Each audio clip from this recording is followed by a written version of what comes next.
સુરત શહેરમાં આજે સવારથી જ ગણેશ વિસર્જનનો માહોલ જામ્યો છે। ભક્તો ભારે ઉત્સાહ અને ઉમંગ સાથે ડીજેના તાલે નાચતા ગાજતા ગણપતિ બાપાને વિદાય આપી રહ્યા છે। આ વર્ષે સુરતમાં લગભગ 80,000 થી વધુ ગણેશજીની મૂર્તિઓનું વિસર્જન થવાનો અંદાજ છે। વિસર્જન માટેની વ્યવસ્થા ગણેશજીની મૂર્તિઓનું વિસર્જન કુદરતી જળ સ્ત્રોતને નુકસાન ન થાય તે હેતુથી મહાનગરપાલિકા દ્વારા તૈયાર કરવામાં આવેલા કૃત્રિમ તળાવો અને દરિયામાં કરવામાં આવી રહ્યું છે।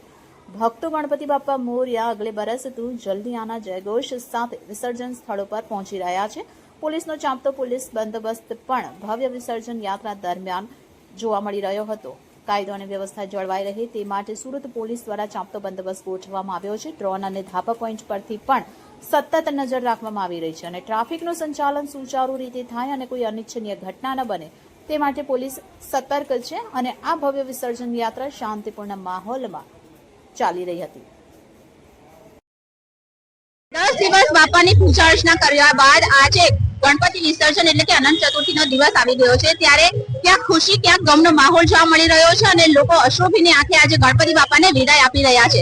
ત્યારે આવો આજે આપણે જાણીએ ભક્તો સાથે એમની મનોકામના શું હતી અને કઈ રીતના એઓ આજે વિદાય કરી રહ્યા છે અને એમના દિલની વાત।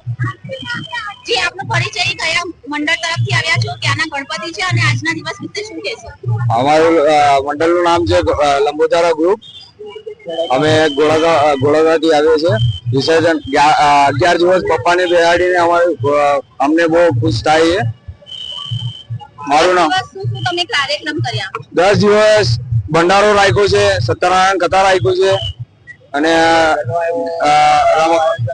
ગરબાનું આયોજન કર્યું છે। 11 દિવસ લડ્ડુ બોલી કર્યું છે। અને કેટલા ફૂટની તમારી ગણપતિની મૂર્તિ છે?